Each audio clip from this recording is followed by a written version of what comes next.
Hello, everyone. Welcome back.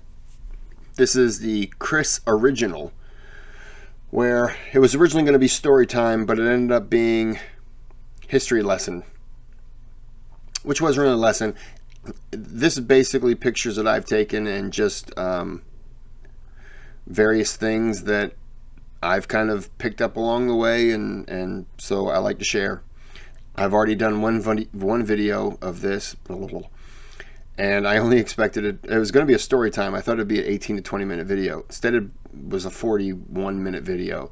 So hopefully this one won't be as long. They're not going to be released, same day. I want to kind of sprinkle it in.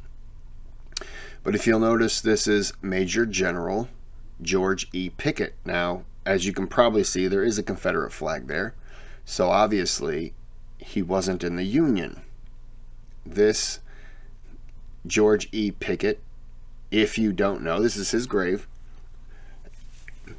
George E. Pickett was better known as, if you know anything about Gettysburg, then you will probably, get that out of my face, then you'll probably recognize this as the name, as Pickett's Charge. And this was the last desperate hope on day 3 of Gettysburg for General Lee to kind of push through the center line of the Union fishhook. I don't know if you've ever been to Gettysburg. I have. I did not give it enough time. If you do go, the cyclorama at the museum gift shop, it was one of the coolest things I've ever experienced. It's a 360-degree painting. What does it stand? 20, is it 20-some feet? Let me check. Apologies. Gettysburg Cyclorama.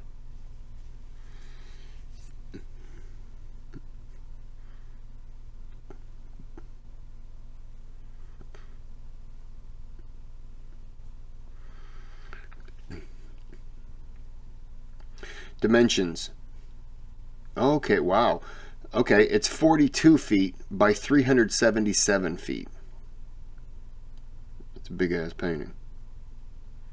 I would show you a picture on my phone, but obviously my phone and the camera and the lighting just don't work.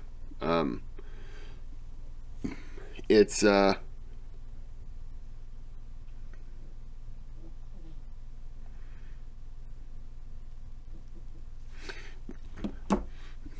it's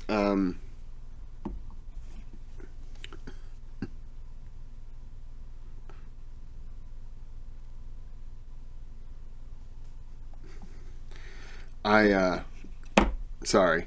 I just saw Greg's comment about today. I just released the Sam from Holland requested Margin in Charge, the farting.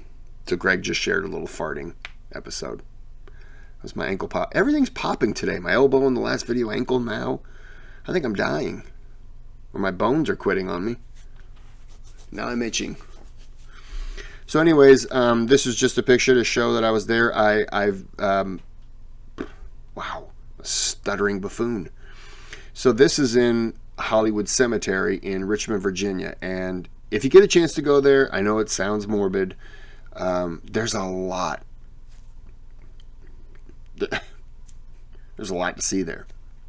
There is a 90-foot brick, or no, I'm sorry, 90-foot rock pyramid. It's dedicated to the Confederates. They lost. I understand dedicating it to the memory of them and everything, but, they did lose. I don't think we really need to remember them as Confederate soldiers. You want to remember them individually, I understand. Remembering the lost cause of that, that's garbage. Just my opinion. Much like the myth of the lost cause. Sorry if you're from the South and you follow that garbage, but yeah. Civil War was fought over slavery. You can look and read all the credence of the words of every single state that seceded. The reason why they did it was that states' rights, yeah, they wanted the right to keep slavery. It's a discussion that probably I shouldn't be having on this channel, but I don't care because it is what it is. It's just a fact. If it wasn't about slavery, then there were so many other things that could have proved it, namely by giving up the slaves and saying, see? And we'd have been like, all right, yeah, okay, let's talk about the states' rights then. But it wasn't. So, anyways, this is George Pickett. And let's go to this one. Now, you're probably wanting to know whose mansion this was. Now, before I say it, I want you to look to the left of the house. You see that clearing there between the trees, and it looks off to the distance? Off to that distance, that's a 1/4 mile. There's a burial there. Now, I'll get to that later. What you're looking at now is the 2-room home, boyhood home, in West Branch, Iowa. That is the boyhood home of President number 31, Herbert Hoover. Now, if you want to know how big that house is, you open up that door, you take 3 big, big steps, big man steps. Sorry, women, you just don't take bigger steps. Unless you've got the world's longest legs, then it's different. But take big 3 steps. How about 3 big steps? You would go from the front door to the back door. That's how tiny this house was. Literally, the left side was like the living room, kitchen. The right side was the bedroom. If you don't know, he was extremely poor growing up, which explains why he became rich, and he was very, very friendly with his money sometimes. But anyways, so back to that clearing on the left. If you look off now, you can't really see it too well, but that's where he's buried. And the reason why he's buried there is he wanted an unobstructed view from the cradle to the grave. Now, you can walk on a path that goes in between both of those, and you can look to the left and see his grave, and look to the right and see the back of the home. And the land that owns it has to go through and maintain a view, which when you're standing by the grave and you turn and you look, you see half of the back of the house. You see the back half. When you're looking at the house, it would be the right. You see the back half from basically the chimney to the side of the house. You see kind of that side. Yeah, it's a tiny home. In his museum, he has a chunk of the Berlin Wall there, which you're not supposed to touch. I did. And I took a picture of it with my hand on it. Unless you're the authorities, then that picture doesn't exist. Shouldn't have done that. So, there's that. And here is Lou Henry Hoover to the right, and then Herbie Hoover to the left. And it's a really nice setup. Kind of rounds up this little hill. They've got all those hedges and then pine trees behind it, and it really is it's a nice thing.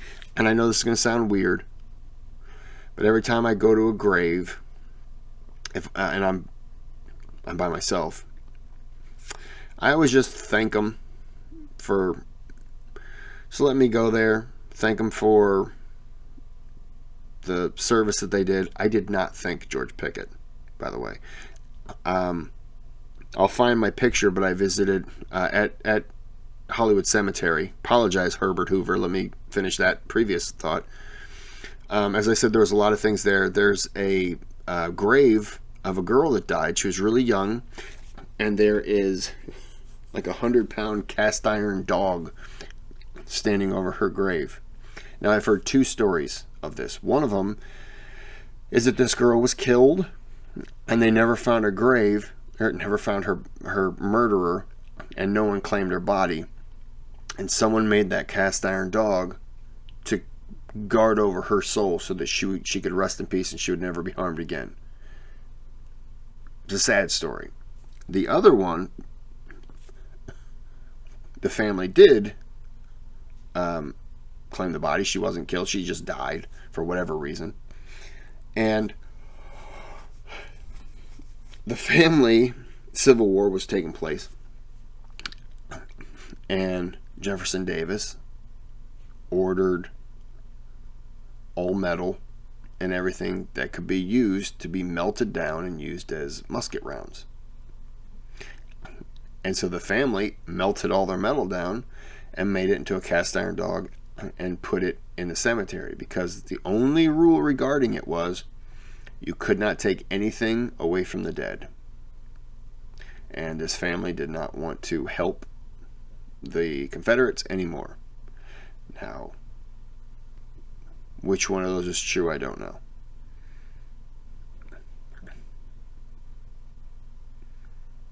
But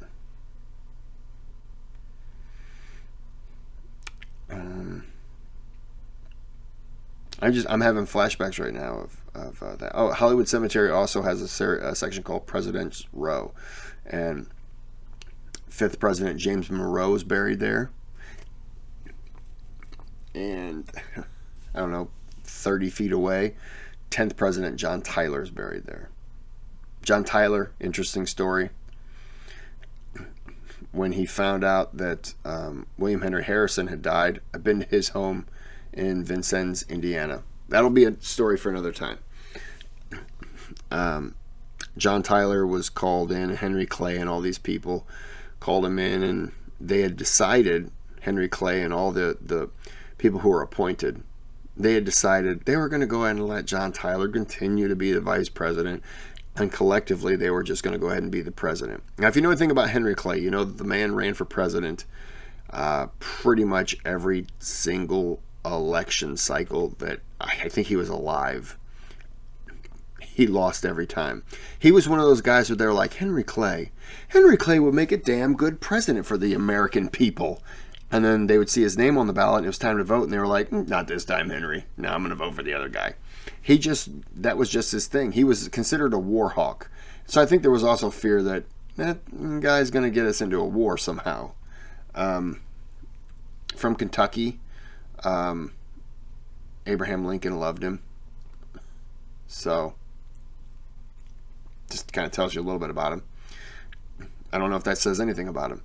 So sorry. No, you're not getting up here. Don't you sneeze on me, you little punk. Gotta get a drink. Hold on. So, John Tyler shows up, and he listens to all of them talk. And this was maybe a Saturday night or something like that. And they get done talking, and he stands up and he goes, okay, Monday morning, I'm going to be moving all of my stuff into the office of the president, which wasn't called that, but, into the president's office. I'm going to go ahead and move it all in, and I'm going to be the president. And if anyone in this room has an objection to it, I will accept your resignation come Monday morning. He got up, walked out of the room. A real boss move. They all immediately looked at each other and they were like, okay, fine, we'll let him be the president. So as he's getting up to walk out, he says something to the effect of, I'm going to be the president. If I'll accept your resignation. He then said, President Harrison and I were elected. You were selected. So I'm going to be the president and deal with it. So he walks out. So they're like, fine, we'll let him be president. They're going to let him be president. We'll let him be president, but he's going to do what we want him to do. He's going to be our puppet. So they just start pushing legislation that was good for Whigs. That was his party, W-H-I-G, Whigs. They start pushing Whig agendas. He vetoes it. Democrats are looking at him, looking at the Whigs like, what the hell's going on here? Like, what's going on? Why is this happening? And he says, I'm the president of all the people. I'm not the president of the Whigs. And to me, it's such a statement, because it's not like that really anymore. Democrats are for Democrats, Republicans are for Republicans. It's just, it's just so much infighting. So they just kept reminding him, and he was like, no, if it's not good for everyone, then I'm not going to do it. And if something's good for one group, then the next bill, something better be bad for them. I want equality, 50-50. You should gain on one bill and suffer on the next. And to me, like, that's fair. That is fair. That's what it should be. Shouldn't always be, I want to win, I want to win, I want to win, because it's not just you. It should always be fair. If you always get something and you lose something here, the next time you're going to be like, okay, well, we got this. Okay, we had to give this up. It's compromise. It should always be that way. Sorry. And his own party got tired and kicked him out. And he thought that maybe they didn't mean it. So John Tyler was the 10th president. Harrison the 9th president. Tyler takes over as the 10th. And the 7th president, Andrew Jackson, Democrat, he's doing everything he can to just tell Tyler, look, Democrats are behind you because, they see that you're helping. And so Tyler was trying to do his best for the country. Utter failure, because eventually the Whigs decided they were going to shut down everything he ever wanted to do. Even if they found out he was thinking about doing, like if he would have said, I think I'm going to give Whigs no more taxes for the rest of their life, and their up to their great grandchildren, like no tax, and I'm going to make sure they get $100 a year. The Whigs would have been like, damn. Yeah, nope, no, we're not going to allow that to happen. And he'd have been like, what are you talking about? Like, they'd have been like, no, because you did it. We don't want it. Like, that was how bad it got. It was so petty. Meanwhile, Andrew Jackson's telling all the Democrats, look, just be cool. Like, don't ruffle feathers. Just let him write it out. And John Tyler Democrats were being nice to him.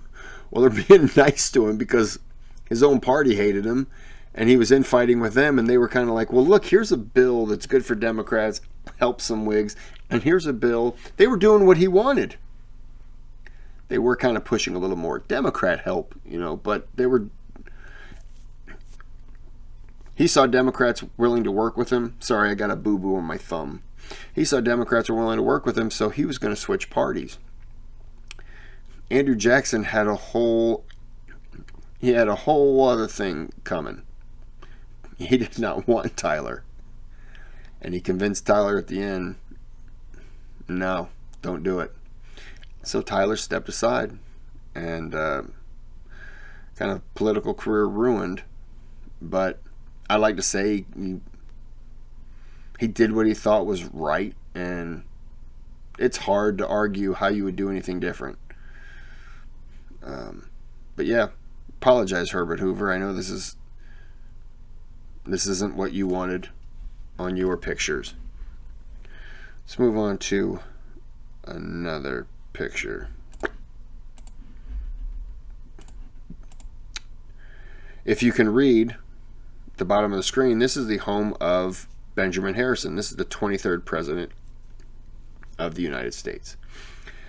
Benjamin Harrison, I have 3 books on him. It's a trilogy. Benjamin Harrison fought in the Civil War. He actually fought with Ulysses S. Grant.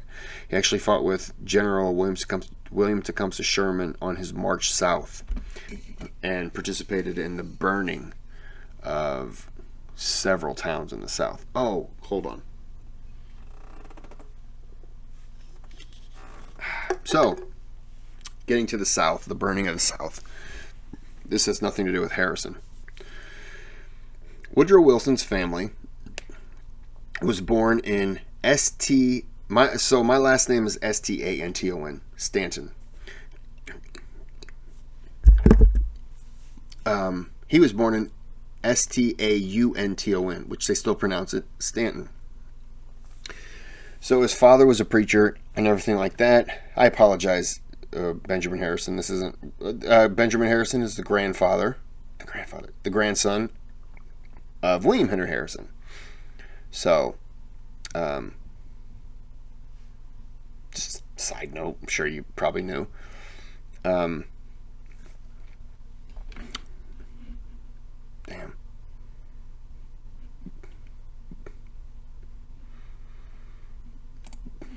Sorry.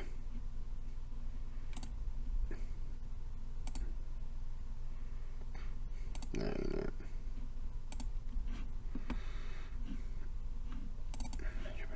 Sorry. Just while I'm on Benjamin Harrison, there's pictures inside of his house. Here's his grave. I should have popped this up, but he's buried there. He is buried straight ahead. And I believe it's his wife to the right, and then his daughter and son. Daughter to the left, son to the right. But he's buried. He was born and buried in Indianapolis. So, anyways, the South. Woodrow Wilson's family moved south because his father was a minister and all that stuff. They went to a small town. And William Tecumseh Sherman, on his raid, showed up at one town in Georgia and demanded all the cotton be put in the center of town and all the rebels lay down their weapons or they leave. Well, they fought. So they killed some rebels. The rebels set the cotton on fire and took off. So he caught up with them and killed a lot of them. Made it to the next town. He said, "You burn the cotton, I'll start executing. We'll hold the town accountable." They put the cotton in the center, and Confederates left. Cotton was immediately put on boats and sent north. They got to the next town, which is where Woodrow Wilson was at. The town was empty. The people were there. They were hiding. All the bales of cotton were left in the center of town. The Union Army moved right on through, did not touch the cotton at all, left it. That particular town, William Tecumseh Sherman was a teacher in Louisiana, and he had fallen in love with another woman who ended up moving away, and she moved to that town. Now, whether she was there, I'm not sure, but the family was there, and he did not want to hurt their feelings or make them look down on him, so he left the cotton there because he didn't want to hurt her, because he still loved her. Moved on to the next town and did the same thing. Took the cotton and everything. And that town was so confused because they thought, well, what? But they just took it as is. Benjamin Harrison's home, though, is pretty big on the inside. It's 9,000 square feet. He's got a big home. So let me get off of this one.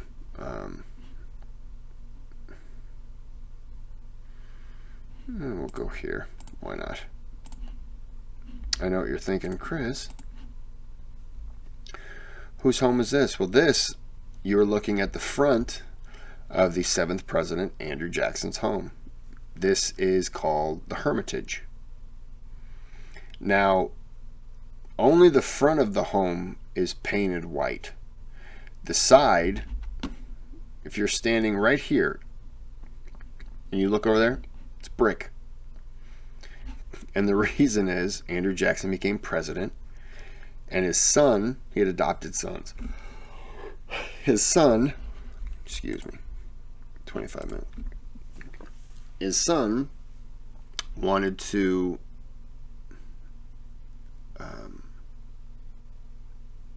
paint their house the White House colors.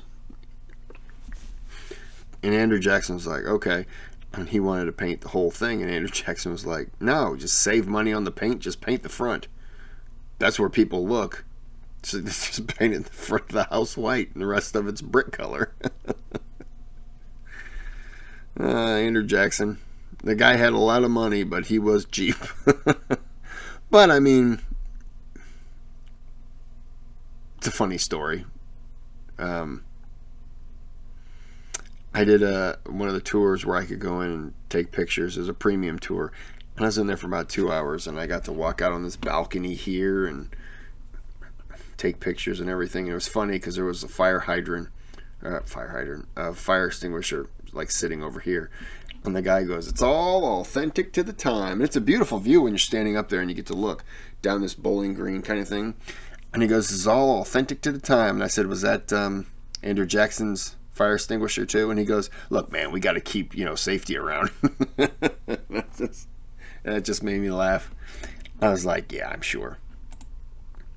Here's an up close, or as I like to say, upper close view of the home.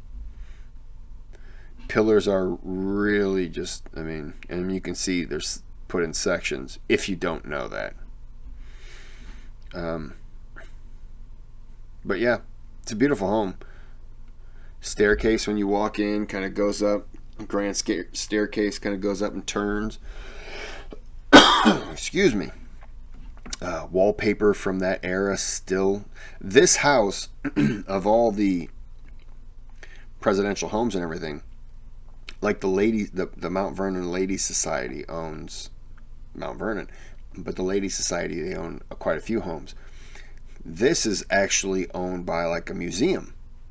And so if you walk in Mount Vernon today, I think you're looking at 13 to 25% of the items in there are actually, George Washington, he actually touched, seen, viewed, This, inside here, you're talking high 80s to up to 93%.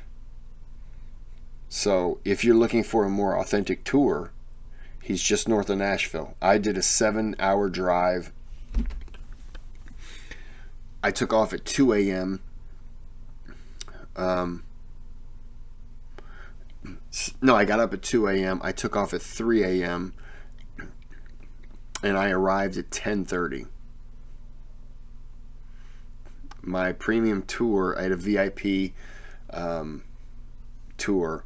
I had this lanyard around my neck, so I just wore it, and people were like, VIP. And I realized that it was attracting attention, so I kept it on.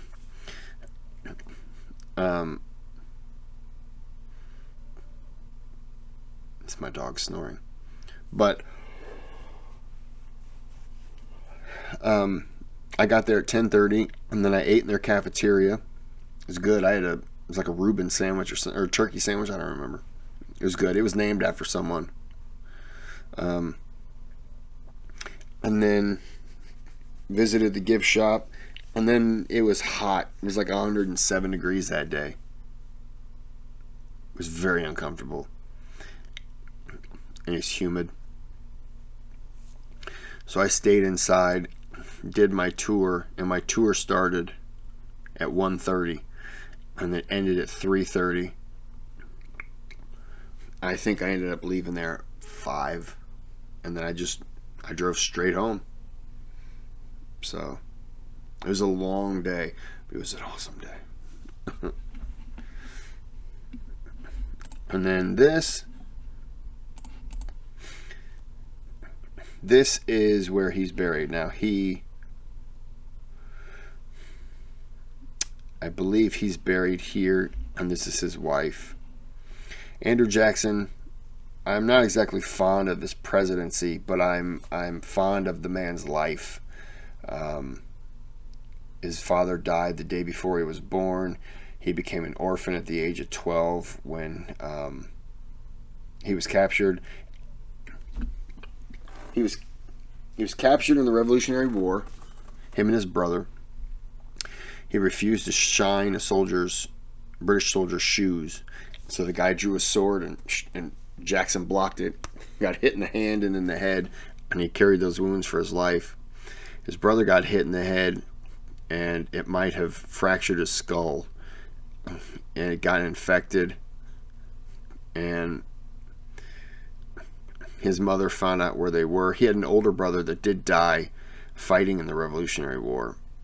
His mother found out where they were jailed. She begged for their release. They released them. Jackson had to walk home while his brother was laying on a horse and his mother was riding. His mother was not able to save the brother. He died of a fever. And then she nursed Jackson back to health. And about a couple weeks after he was healthy, she went to take care of some relatives that had been wounded in the war. Now, the story goes that I've heard two stories. One of them is that she caught maybe typhoid fever or something like that, and she died. But I've also heard that the British found out that these soldiers were being treated there, and they just kind of kicked in the door and just started killing everyone in there, and his mother was bayoneted to death like 40 some times. I don't know. I've heard both. I'd like to believe the bayoneting to go with his hatred of the British, but I don't necessarily know. He became a judge. He was a gambler, but he became a judge, and he's famous for this guy getting drunk, and he was supposed to be in court, and he didn't show, and the law said he was across in like the saloon, and Jackson said, "We'll go get him." Police left. They came back, all disheveled. Jackson's like, "Where is he?" And they were like, "Well, he wouldn't come. We tried to grab him. And he punched us." And Jackson was like, "Well, did you punch him back?" And they were like, "No." And he's like, "Go back and get him. And if he punches you, punch him back." So they go back. I think they had like a busted nose, a busted lip. And he goes, "So what happened?" And they're like, "He still didn't want to come, and he punched us again." And Jackson's like, "Okay, well, I see I got to do this myself. Go ahead and deputize me." And they deputized him. He stood up, took off his robe, grabbed a pistol, and then said, "We're at recess." And he walked across the street to the saloon, opened up the door, called out the guy's name, and the guy's sitting there. Now this is the third time everyone in this saloon bar, they're kind of laughing because they're like, "Oh, the cops are coming back." And they look over and they see Jackson. He kind of had a name then. And they look over and see Jackson, and Jackson just points the gun at him and basically tells him, "One false move and I'll shoot you. I'll shoot you dead, you scallywag," or something like that. And the guy looks over. Everyone's like, "Ha ha!" And the guy looks over at Jackson and looks at him, and then immediately puts his cards down, stands up, puts his hands up, and says, "I'll go."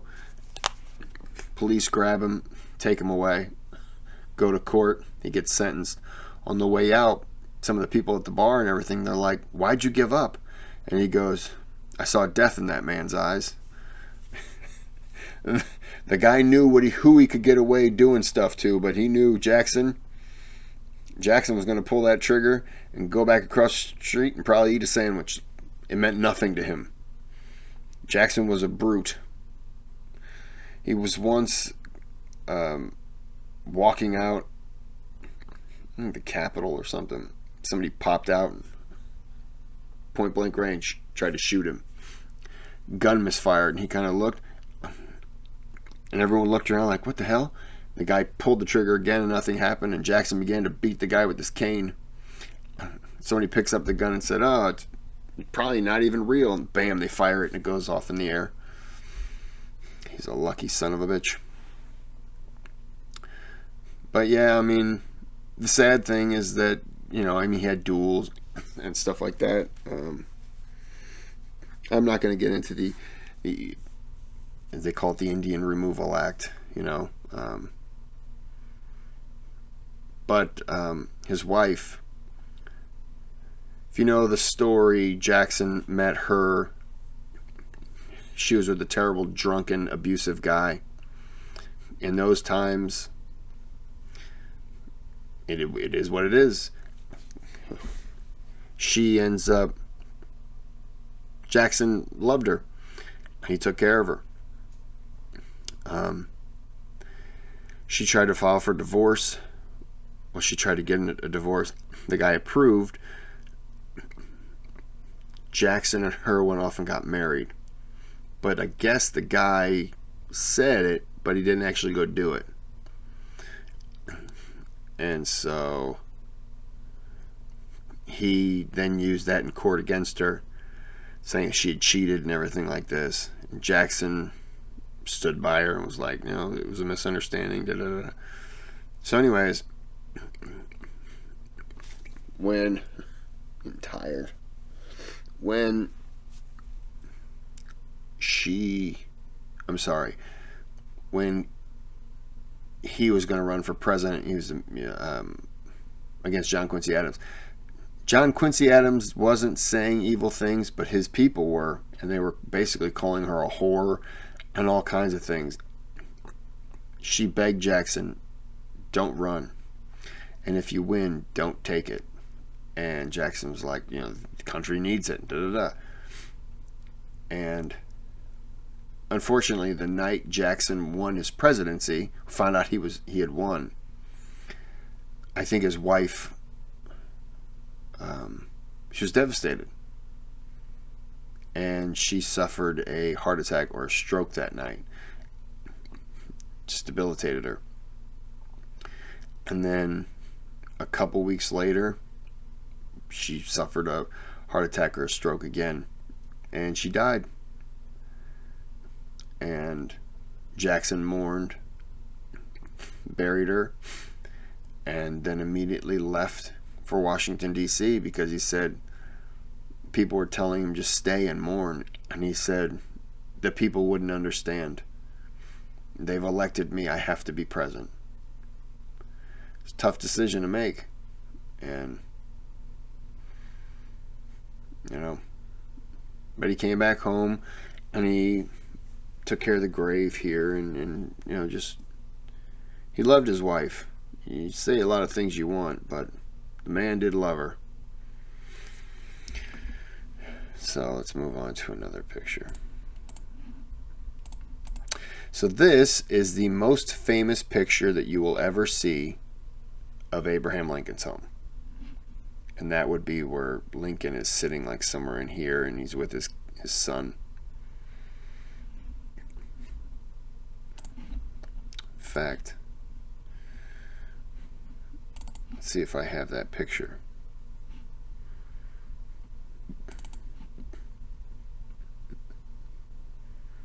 There you go. This is like an artist renditioning, or is that the real one? I don't remember. This must be a renditioning because Lincoln's here. That's the head, and he's looking that way, and that's the sun.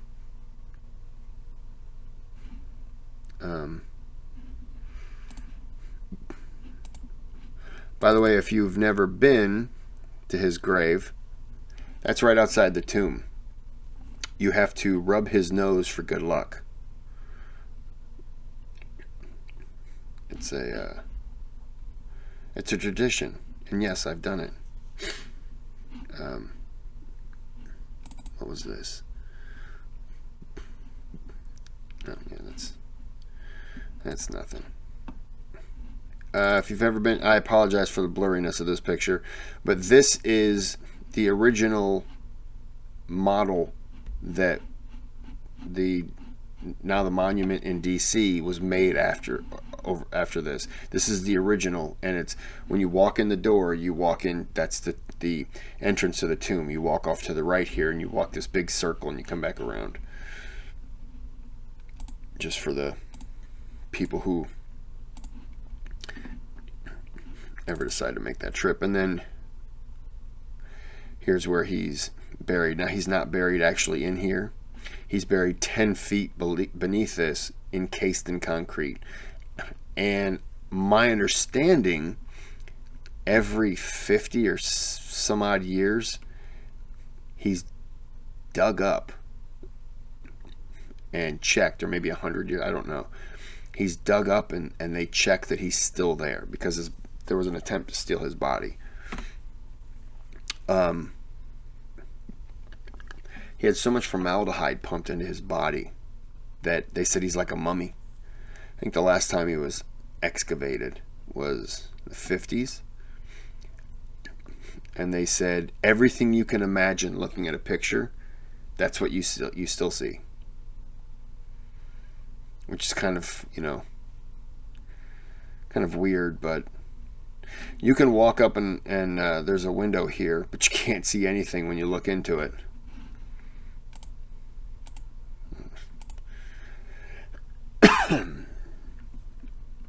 But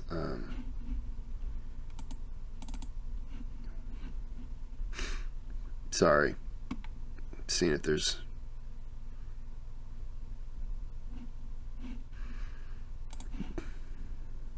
okay. So yeah, like I said,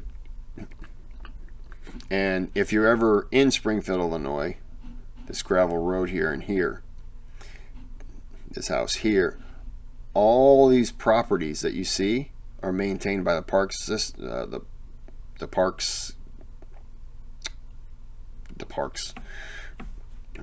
And those homes are all real. Of course they're real. They're real back then. They bought this entire area, and this is what you would have seen if you were there. This is the front part of the home. I don't have a picture. I know I do, but I don't know where it is. But I'll show it on another thing sometime down the road. Oh.